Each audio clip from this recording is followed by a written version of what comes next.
14 ఏళ్ల 23 రోజుల వయసులో ఓ బుడతడు ఐపీఎల్లో ఆడితే ఆడిన ఫస్ట్ బాల్ని సిక్సర్గా బాది ఆ చిన్నోడు ఫ్యాన్స్ను ఉర్రు తొలగిస్తే ఈ థాటే ఎంతో కిక్కిస్తుంది కదా. మరి అలాంటి చిచ్చరపిడిగే కళ్ళెదుట చెలరేగుతున్నప్పుడు, సీనియర్ బౌలర్లను ఉతికి ఆరేస్తున్నప్పుడు ఆ ఫ్యాన్స్ సంబరాలు అంబరాన్నంటడం సహజమే. శనివారం జరిగిన రెండో మ్యాచ్లో రాజస్థాన్ రాయల్స్పై లక్నో సూపర్ జైంట్స్ గెలిచి ఉండొచ్చుగాక ఆ పోరులో అందరికన్నా ఆకట్టుకుంది ఈ 14 ఏళ్ల బుడతడి బ్యాటింగ్ విన్యాసాలే. తన అరంగేట్రాన్ని ఇంత వైభవంగా ఆవిష్కరించుకున్న ఆ కుర్రాడే సూర్యవంశీ. పాట్నాకు 100 కిలోమీటర్ల దూరంలో ఉన్న ఓ చిన్న పట్టణం సమస్తీపూర్ నుంచి వచ్చిన వైభవ్ సూర్యవంశీ ఐపీఎల్లో తన ఆగమనాన్ని ఘనంగా చాటుకున్నాడు. గత ఏడాది 13 ఏళ్ల వయసులో ఫస్ట్ క్లాస్ క్రికెట్లో డెబ్యూ చేసిన వైభవ్ను ఐపీఎల్ మెగా ఆక్షన్లో ₹1,10,00,000 రాజస్థాన్ రాయల్స్ కొనుగోలు చేసింది. రాహుల్ ద్రవిడ్ వంటి దిగ్గజం కోచ్గా ఉన్న రాజస్థాన్ రాయల్స్ సూర్యవంశీని కొనుగోలు చేయడం లాటరీ వంటిది కాదు. గతేడాది సెప్టెంబర్లో ఆస్ట్రేలియాతో జరిగిన యూత్ టెస్టులో భారత్ తరఫున కేవలం 58 బంతుల్లో సెంచరీ చేసిన సూర్యవంశీని దగ్గరగా పరిశీలించింది ఐపీఎల్ ప్రతిభాన్వేషణ బృందం. ఆ వెంటనే నవంబర్లో జరిగిన మెగా ఆక్షన్లో ఎలాంటి సంకోచం లేకుండా అతన్ని తీసుకుంది రాజస్థాన్ రాయల్స్ ఫ్రాంచైజీ. 2025 ఐపీఎల్ సీజన్లో ఫస్టాఫ్లో బెంచ్కే పరిమితమైన సూర్యవంశీ సంజు శాంసన్ గాయపడడంతో వచ్చిన అవకాశాన్ని 2 చేతులా ఒడిసి పట్టుకున్నాడు. ఐపీఎల్ 18వ ఎడిషన్లో 14 ఏళ్ల బాలుడి వీరవిహారం ఇంతటితో ఆగేది కాదని స్పష్టంగా తెలిసిపోతుంది అతని ఆట తీరును గమనిస్తే.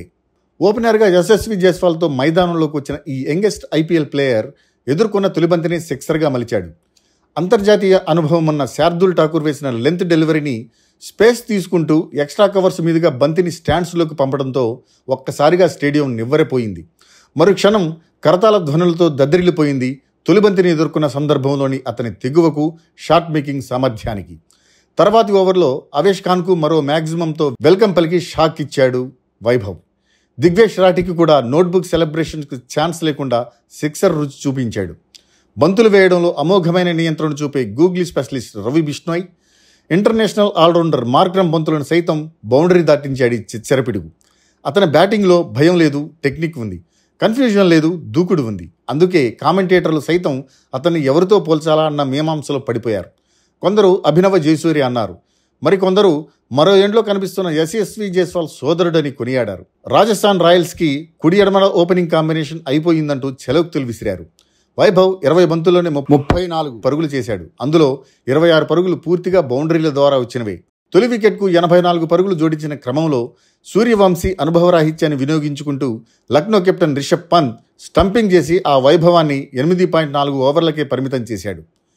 స్టేడియంలో ఉన్న వేలాది మందికి, టీవీలో చూస్తున్న కోట్లాది మందికి అక్కడ ఆడుతున్న వారిలో జైస్వాల్ ఎవరో, వైభవ్ ఎవరో తెలియక తికమకపడ్డారు. అప్పట్లో సచిన్, వీరు ఆడుతున్నప్పుడు ఇలాగే కన్ఫ్యూజ్ అయిన క్షణాలు ప్రేక్షకులకు గుర్తుకు వచ్చాయి. సచిన్ 14 ఏళ్లకే రంజీలో అదరగొట్టిన దృశ్యాలు, 17 ఏళ్ల వయసులో ఇంగ్లాండ్తో కీలక ఇన్నింగ్స్ ఆడి టెస్టు పరాజయాన్ని అడ్డుకున్న పాలబుగ్గల పార్థివ్ పటేల్, ఆ సందర్భంలో నాజర్ హుస్సేన్ అతడిని ఆశ్చర్యంగా చూస్తున్న దృశ్యాలు మరోసారి అందరికీ గుర్తుకు వచ్చాయి వైభవ్ సూర్యవంశీ ఆటను చూసి. మ్యాచ్ ఫలితం ఎలా ఉన్నా ఓ భావి అంతర్జాతీయ స్టార్ తన ఉజ్వల భవిష్యత్తుకు బాటలు వేసుకున్న ఇన్నింగ్స్ను కల్లారా చూశామన్న సంతృప్తి ప్రేక్షకుల మొహాల్లో కనిపించింది.